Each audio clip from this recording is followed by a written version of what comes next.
Well, Mr. Robertson, why don't we start with your earliest memories? Are you a native of Ackworth? I am a native of Ackworth. I was born and raised here. We lived right over on Nance Road, Okay. when I was born. What year would that have been? 1948, Okay. February 1948. Well, why don't you talk about what it was like growing up in Ackworth? Well, it was like a lot of the other people that did the interviews growing up in Ackworth. We had, a lot of good people, a lot of good friends. We had the lake, of course. We had the beach, Ackworth Beach. I spent a lot of time on Altoona Lake. And up where I was raised, after I was 5 years old, we moved up to Fowler Street, up on the north end of town, off of Northside Drive. And that street dead-ended down near 10-Yard Creek. And we spent a lot of time in those woods on that creek. Of course, that was before '75, and it opened up pretty good out into the lake down there. Mm-hmm. Had a lot of good neighbors, all the Kennedys, the Flanagans, Deans, the Williams, the Odoms, Bonds, the Waiteses. It was just a good area to grow up in. What was 10-Yard Creek like in those days? Was the water pure or? No, it was murky and polluted. From what? What was polluted? The city had a what do you call it? Like a sewage? Yeah, they had a sewage plant over there. Or water treatment? Yeah, water treatment plant. And we didn't get in the creek up that way, but on down further down near the mouth of the creek at the lake, we would swim in the creek. Good. Okay. And fish, we caught a lot of fish. What kind of fish did you catch? Mostly catfish and some brim. And it was just a good time and a good place to grow up. Well, the lake was relatively new when you would have been going there. Oh yeah, I think it was finished up around. What was it like? Was it crowded at the beach? Well, it was crowded for that time. Of course, it's not crowded like it is in these days. Yeah. And then of course you had the beach house and the bathrooms and I guess all of that. Yeah, oh yeah. So, were you ever a lifeguard or anything? No, like never was a lifeguard. Matter of fact, I didn't even learn to swim at Ackworth Beach. I learned to swim up in Altoona Lake over there in what they now call, or what we used to call, Cantrell's Bottoms. Mm-hmm. All that land was bottom land that belonged to the Cantrell family, the farmland, and everybody back in my day growing up called it Cantrell's Bottoms. And it was right where the old 41 highway used to come into the lake on the north side of it. Now, I understand you had a boat on the lake? That was later on. In the 80s, I owned a boat for about 12 years, I think, and we spent a lot of time on the lake, me and my wife and kids. Spent a lot of time on the lake when I was at home and weekends, whenever. What kind of boat was it? Oh, I had a 18-foot, just a runabout boat. Mm-hmm. And then later on, last boat, I had a little small cruiser. Did you do fishing out on Lake Altoona? Oh, yeah, we did a lot of fishing. A lot of boat riding, skiing, camping. Skiing out there? Oh, yeah. I used to be a pretty good skier, but it's been a long time. You'd already mentioned some of the families around you. Who were some of the kids that you were growing up with? Well, like I said, the Kennedys, Jimmy Kennedy. Well, there was 8 of them. The 4 girls and 4 boys. As a matter of fact, I think Daryl Kennedy is going to do an interview here in a little while with you. Mm-hmm. Grew up with them. Me and Jimmy was, well, like I said, we moved there in '53, and they was there, and we were like brothers for years until he passed away. I want to talk about the schools, but why don't we, before we lose your family history, talk a little bit going back to your grandparents and to the Cowans. Okay, my grandmother, Clara, she married Ernest Brown back, and I don't have a clue when. But they had six kids. My mama was about the third one from the youngest.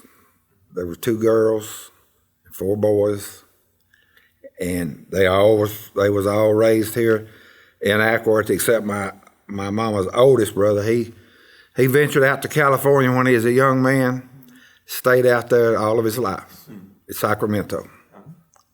And but everybody else stayed around. Everybody was around, stayed born and raised here in Ackworth. What held them here? Ackworth. I'm thinking just the people, the friends. I had one uncle worked at Lockheed, one worked at post office over right out here. One was worked at Coates and Clark's mill and did painting on the side. My mother and her sister worked up here at the Unique knitting mill for years and years. I think my mother worked there about 50 years between having 5 kids and whatever. Well, But I think the good people just held them here. well, we've done some interviews with some of the Keenels. Oh yeah, yeah. I went to school with Bobby Keeneland, Did you? and his brother Rick was. We interviewed them. Yeah, last they year. were Rick was the same age as my younger brother. Yeah, we all went to school together. Played ball together. Me and Bobby played Little League baseball together right down there on Coates and Clark's field. It was just a What good was that like, place. The Coates and Clark's field. What was it like down there? Well, it was wasn't there. I don't remember it even being a concession stand. They might have been. I can't remember, but it was a good place. It was the only place then to have ball games. As a matter of fact, when North Cobb opened the school, they didn't have a football field. They played their football games, high school football games, at Coates and Clark's for a little while. Oh, I didn't know that. They sure did. I don't know, What kind of stands did they have? just old wooden bleachers. Is that right? Yep. But I guess there was an outfield fence. Oh yeah, they had an outfield fence and had a shed over the bleachers. Just one set of bleachers. Everybody had to sit in the same bleachers. Of course, the little league ball that I played, one team family would be over here, another one over here. But it was a good place to have games. Were you a pretty good player? I was pretty fair baseball player. What'd you play? What position? I played left field, and me and a guy from one of my neighbors, Donnie Williams, we played there on the same team. Donnie could knock a home run about every time he got up. I wasn't quite that good, but You look like you could be a power hitter. well, I tried. But that was years ago. We was 11, 12 years old doing it. Sure. Did you know Clara at all? Did you ever get a chance to talk to her? Claire, my grandmother. Oh yeah. She told me in person about her brothers and sisters that was grown and gone before she ever knew any of them, or some of them. So she said they had left and went to Texas before she even knew them. Now tell that she grew up in the Cowan house. She grew up in the Cowan house right over there on Cowan Road. Did she know all about the history of the Cowan? You know what? She probably did, but I was so young, I guess I wasn't interested in it, or didn't ever hear her talk a whole lot about it. But Why don't you talk a little bit about Grady and Grace Robertson, your parents? Grady and Grace, they were my parents. My daddy was actually from Kennesaw, and I think they got married in around 33 or 34, and we lived over on Nance Road, just on the south side of town down here, in a rental house that belonged to Mr. Lewis Jones, and one of the Jones boys still lives there on that same property. And anyway, we lived there. I'm not sure how long we lived there, but then we ended up on Wood Street up here on the north side of town. And we lived there until I was 5. In 1953, Daddy, he borrowed the money and bought that house. It's a nice house with a 1/2 acre, 3/4 acre lot, big house, 3-bedroom, big, huge bath and a half, and give $5,000 for it. Wow. And I remember, That's a lot of money then. oh yeah, I remember how proud my mama was to have that big bathroom with a shower. Mm-hmm. Yeah, I bet. And it was a nice house. We lived there. Well, they sold out when I was in the Army. Is that right? Yeah. Sold out and then what? And they bought them a mobile home, Oh. brand new little mobile home, put it up there, and they lived there till the first tornado come by, and they sold it and moved back into it, bought them another house. Why did they sell it? My mom was scared to death of it. I mean, I understand the mobile home, but why did they sell the house? Well, somebody she had visited, had a new mobile home, and Mama, she thought that was the grandest thing in the world. Wanted something new and something small and easy to take care of. Mm-hmm. So that's mainly the reason they sold it. Okay. Talk about what your father did for a living. Oh gosh, my father drove a truck. He was a truck driver like me. It's kind of got in her blood, I guess. He drove for a company in Atlanta called Suetat Incorporated. Back then, it was called Suetat Produce, and it ended up being Suetat Incorporated. It got to be a pretty good company. He drove for them for 35 years. You were telling me that the name was French. Who were the owners of the company? That's the owners, Suetat. That's their name? That's their name. Okay. They, one of the kids that took over years later married a girl, and I'm not sure where she's from, but anyway, I was informed by her that name was Suetat, not Suetat. Mm-hmm. The last T was silent. But at any rate, the owners conformed to the way everybody was pronouncing it. And went along with they it. went right. Well, I guess the guy that my daddy worked for, I'm sure that's what well, I know he did. I've heard him call it before. Mm-hmm. Suetat. Wow. But this younger girl, she informed that it was Suetat, French. Okay. Did your father have to go through any training to be a truck driver? He just said, I can drive a truck, and they hired him? I'm sure it was. There wasn't What about you? Did you have any special training in driving trucks? No, I really didn't. I kind of had drove my dad's truck around in the yard, moved it around a little bit through the years, but as far as driving a truck out on the road, there was a guy here from Ackworth. After I got out of the Army, I was working down here for a guy named Gene Highfield at an Amoco gas station, doing mechanic work and whatever, running a tow truck. Anyway, small tow truck. Anyway, this guy, his name was Sharon McGarity. He's from here in Ackworth. He lives in Dallas now. He was down there one day, and we was talking. He said, Eddie, you know what? He said, there's pretty good money in driving truck now. So he got me a job driving a truck, and I went to Savannah and back with him one trip and drove part of the way down and back. And Monday morning, I was on the weekend, and Monday morning he called me. He said, they got an opening up here on one of these new trucks if you want to drive them. That was in 75, and been going strong ever since. That's great. Talk a little bit about the schools. You would have gone to Ackworth Elementary. Went Ackworth Elementary. Walked to school a lot of times. Uh-huh. We was just like 3/4 of a mile up there, maybe a mile. Uh-huh. And in the nice weather, we would walk to school. Uh-huh. And then after that, after Ackworth Elementary, went to North Cobb High School. Uh-huh. And like everybody else around here, it's my age. That's the two schools we went to. Yeah, because North Cobb would have been open for some time. Oh yeah, yeah, it had. My youngest sister was in the first graduating class, and I might have been. Well, it started open in '59. I was thinking, say I think 59 or 60. But now my oldest sister, she's 83. She'll be 84 in July. She went to Ackworth, and she was the last graduation class that went 11 years. Mm. Oh, okay.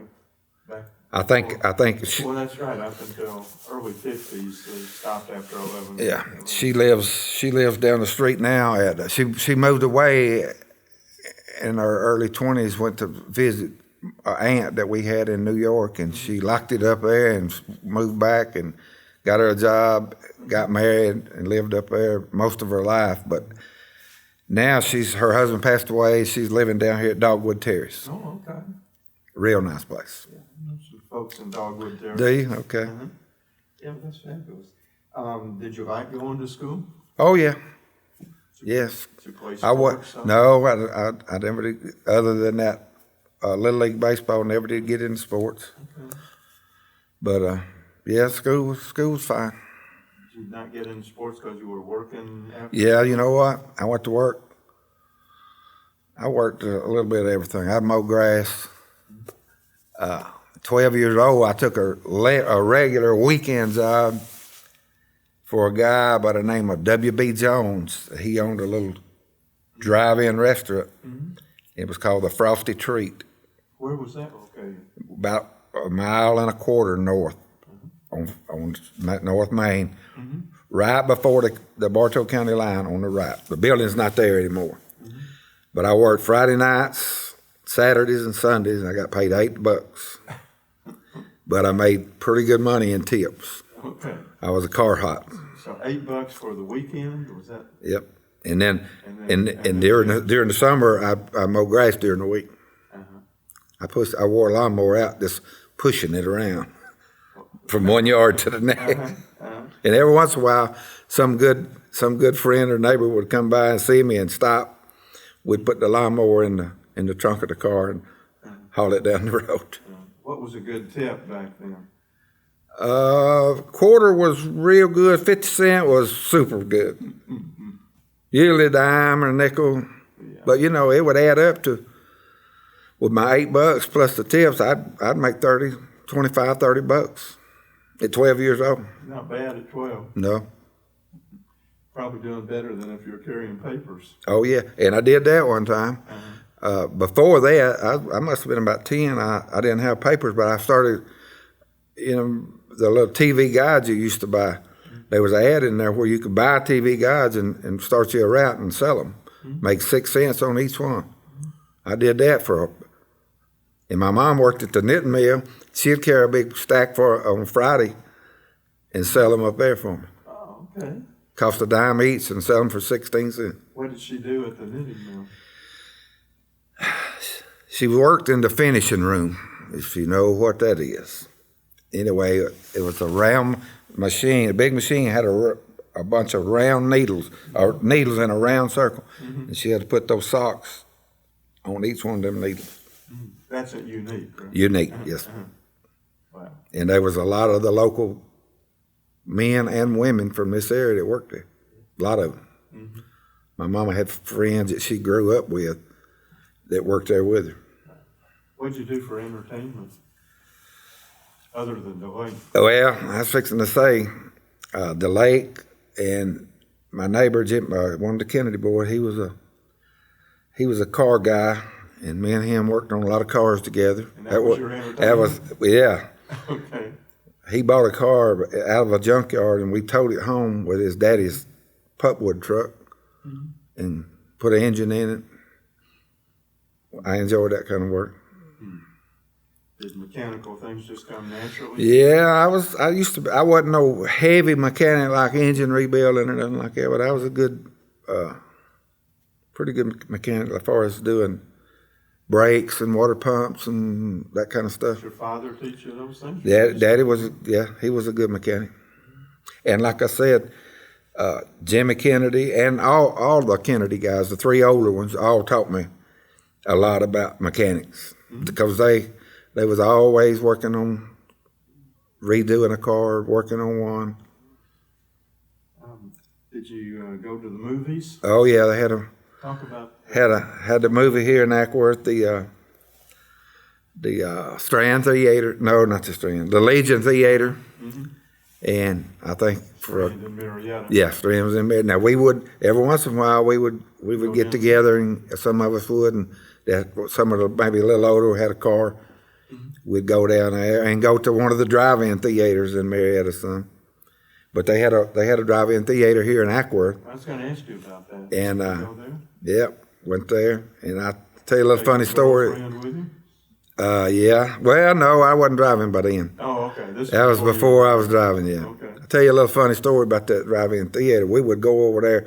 Bunch of us, 12, 13 years old, ride our bikes over there and park them in the woods, and we'd go down on the back row and turn up all the speakers wide open. If it's something that we wanted to see, a movie, we'd Didn't turn. have to pay that way. Yeah, and we'd climb a tree. We'd get in those pine trees and where we could see. Right. And Mr. Hudson come riding. He had an old Army Jeep. He come riding by one evening or one night and stopped and got out. He's just looking around, and finally he said, "Don't you boys fall out of the trees now and get hurt." He was letting us know that we wasn't getting nothing on him. I understand. Well, when does Bobby come into the picture? Bobby come in the picture in 1973. Oh, later. Okay. Yeah. She come in the picture in So 1973. she didn't go to school with you? No, she's from Bristol, Tennessee. Oh, okay. And we got married in 73. We got three kids. We got 2 boys and a daughter. One of the boys live in Dallas. One of them lives in Resaca, Georgia. And the daughter lives in Center, Alabama. And her and her family, they're in the chicken business over there. Oh, really? They raise about 300,000 chickens at one time. Well, I saw in your notes that places that you've lived, Calhoun came into the picture sometime. Yep, Calhoun. I lived here all my life until May will be 14 years. I moved to Calhoun about 14 years Oh, ago. you're up there now? Yeah. Okay. So you Yep. had to travel this morning to get there? Well, it ain't no. I've drove it, like I said, I drove a truck for a living. 30 miles. I don't pay a whole lot of attention to it. Well, it's not that far a trip anyway. No, it's nice to drive. Okay, well, you're born in 48. You must have graduated from high school about 66? 6, yes. 66. And you go into the Army, but not right away, apparently. No, it was a couple of years. What are you doing for those years? Just I wasn't sure what I was doing. I worked for Eddie Jones at Jones Tire. I worked for Mr. Fowler down there at the service station, and then I worked for Hallmark. No, that was after the Army, for Hallmark Plastics over there in Ackworth. So you just worked wherever you could find a job? Yep. Just Didn't have and I didn't have much desire to go in no plant and go to work. I just didn't figure it was for me. Into a plant? Yeah, or a meal. Right. You didn't want to work. I just figured that I'd be better on the outside, and truck driving was just exactly what I needed. You didn't have nobody looking over your shoulder. You kind of was once you got on the road, you was your own boss. Right. But anyway, it turned out to be a good deal. So, how did you get into the Army? Well, Vietnam was going on, and they was drafting guys my age left and right. And I knew it was coming, so I volunteered. I didn't want to join for 3 years, but somebody told me you could volunteer for the draft for 2 years, and that's what I did. I had a brother that volunteered for the draft. Yeah. Earlier than you. But. Yeah, I went from signing in at Atlanta to Fort Benning for that basic training. Right. Went to. Where'd you go after Fort Benning? I came home, of course, No, I didn't either. I got straight on the bus from Fort Benning, went to Fort Jackson, South Carolina, for that advanced individual training. In my case, it was called AIT, Advanced Individual Training.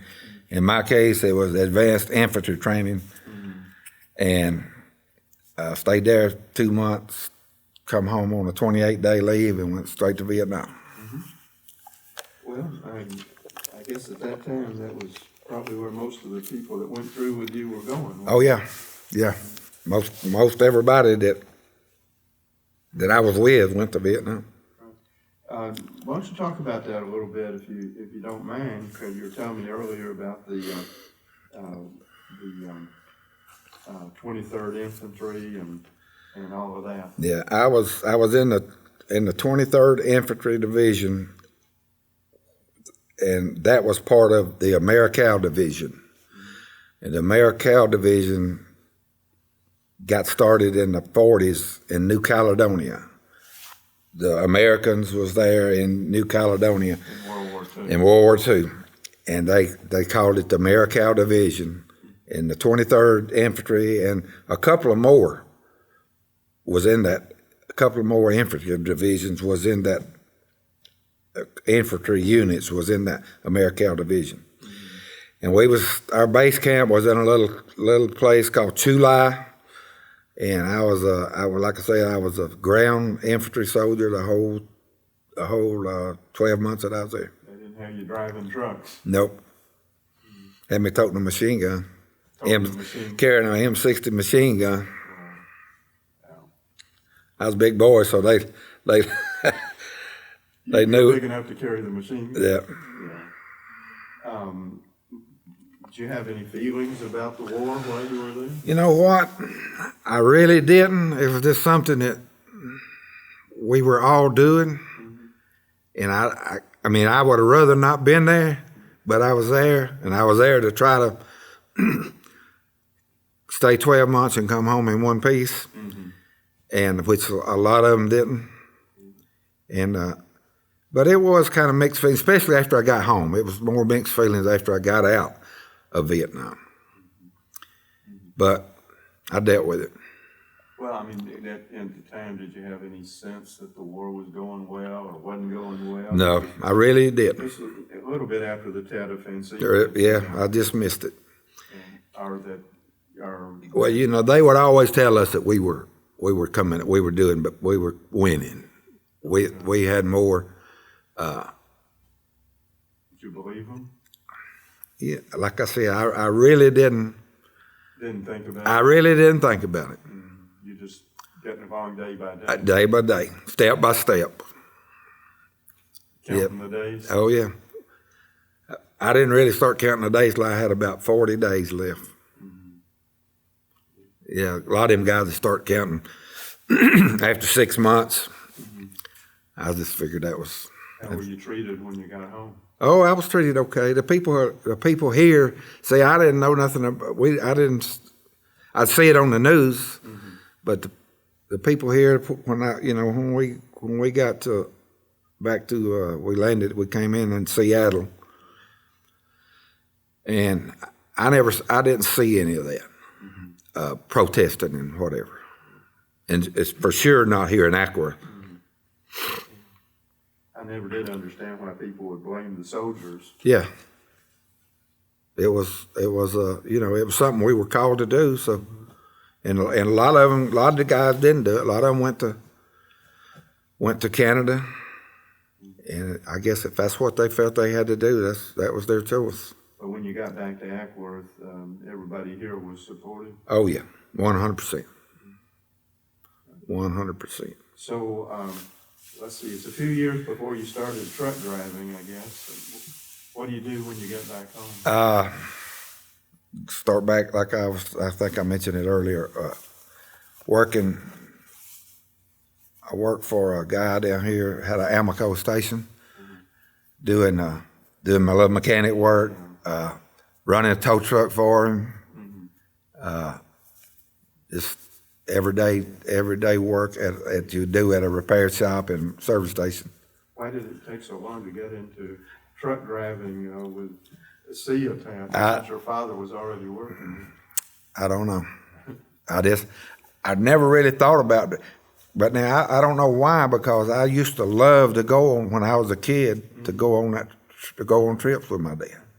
I loved it, but I don't know. It just took a while. You found out that's what you really wanted to do. And there was good money in it. And but now I'm kind of like Ray Clark said. You remember doing Ray Clark's interview a while back? He was talking about his son Except for some crazy reason, he wanted to be a truck driver. Well, I guess that's kind of the way I was. Crazy reason. How'd you meet a girl from Bristol, Tennessee? She was working at D.L. Claiborne Buick in Marietta, and I was working down there at that Amoco station, and we met through a friend of her sister's and a friend of mine. We was all together one night. That's how it started. Okay. How did the truck driving business or the truck industry change over the years? Oh yeah. Talk about that.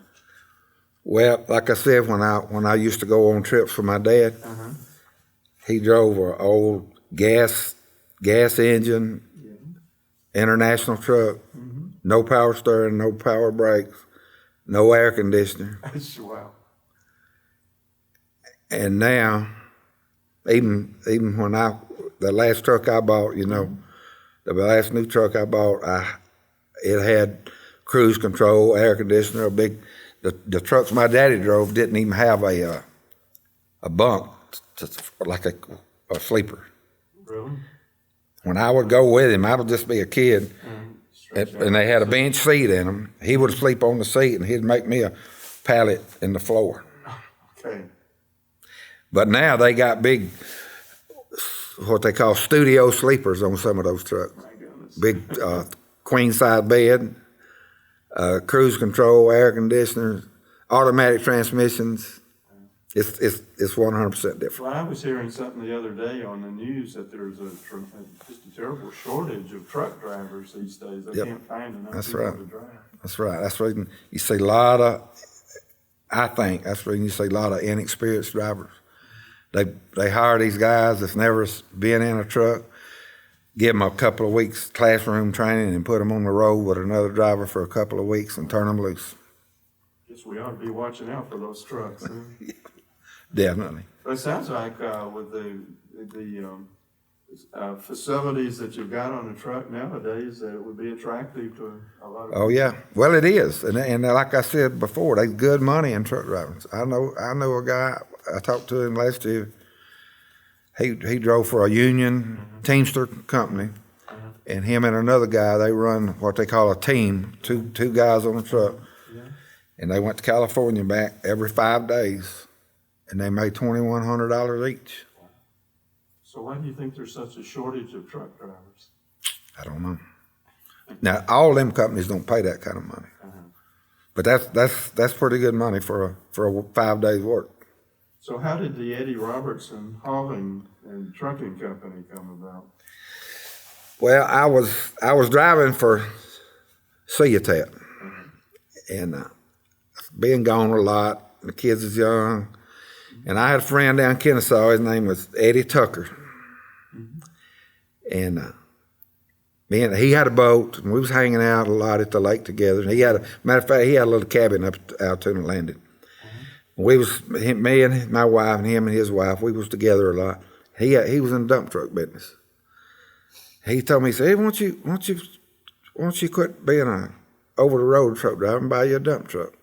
And we talked about it a few times. So I was coming through Birmingham one day, working in Ceotat truck, and there was a used truck dealer or a truck dealer over, and I pulled in there and went in there and made a deal on the dump truck.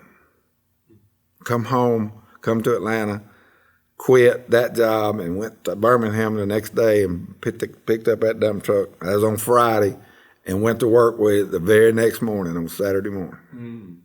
What did your wife think about you going to work for yourself? Oh, she's oh my gosh, you go.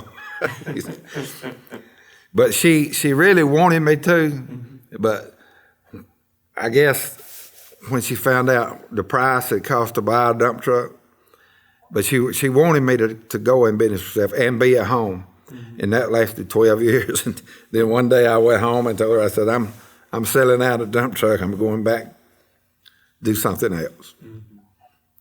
And then she gave me that look again, but it all worked out. Well, you worked into your 60s at least, I guess. Yeah. I worked till I was 63. And then decided you'd driven enough trucks. Yeah, well, in '06, after the Suatech guy that I worked for, he died on Christmas Day of '05, and his son was taking over, and I worked till August of '06. And then I sold my truck and come home, took the rest of the year off, and then I went to work in a little place in Carsville and worked driving local for them for a couple, 3 years. And I retired in 2010. Well, you've explained how Eddie Tucker came into the picture. You listed him as somebody that had a lot of influence on you. What about Sharon McGarrett? Well, Sharon McGarrett is the guy that I was telling you that I went to Savannah with. He's the one that told me. Sharon is a he. Yeah, he's he. Okay. Yeah, he's the guy. He was born and raised here in Ackworth. And he's the guy that told me, he said, Eddie, he said, there's good money in driving a truck. He was driving a truck. And I went to Savannah with him that next day and went to work up there where he was working the following week. Yeah, Sharon, he was a good guy. He kind of pushed me into something that was okay. Eddie Tucker, he kind of talked me into doing something that turned out good.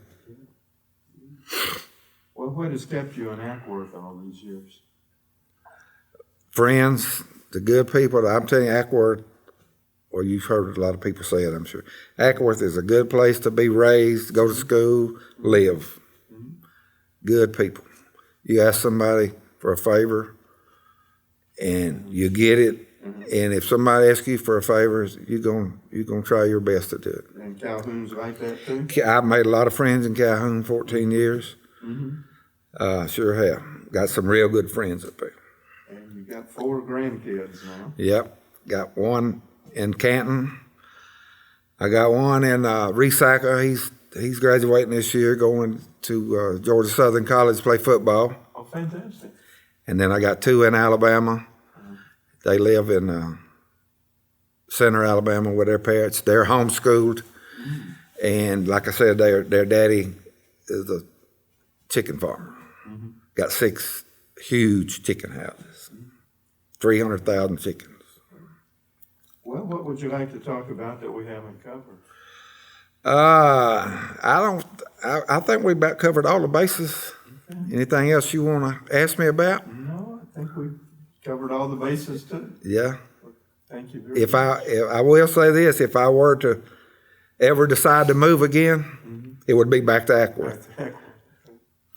But me and my wife talking about it just yesterday, it's too much trouble to pack up and move. Well, Calhoun's a good place. Yeah, it is. It's a real good place. We're out in the country, got a little bit of acreage, got 8 acres. And I can always stay busy doing something, mowing, putting up some fence, dealing with dead trees. I've had a lot of trees that die up here, hardwood trees and pines. Because of the weather? Well, I think the drought was getting them, some of them there, and then the pine beetles are getting some of the pines. But anyway, it's a good place. But like I say, if I were to move, I'd move back to Ackworth. All right. Well, thank you very much, Mr. Robertson. Okay, thank you very much.